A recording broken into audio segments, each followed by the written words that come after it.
Tulikubaliana na nyinyi, mimi na nyinyi tusupport Uhuru Kenyatta. Ni kweli?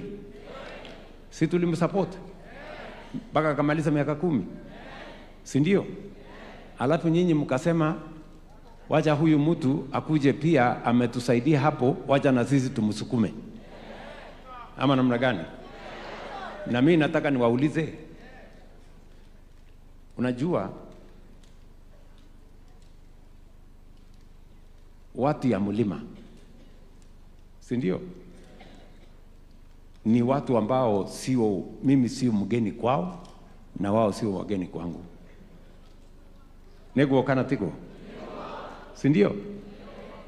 Na kwa sababu sasa tumemaliza maneno ya kuongea ile mingi, si tuongee ya nyumbani kidogo, ile tutakubaliana vile tutasonga mbele.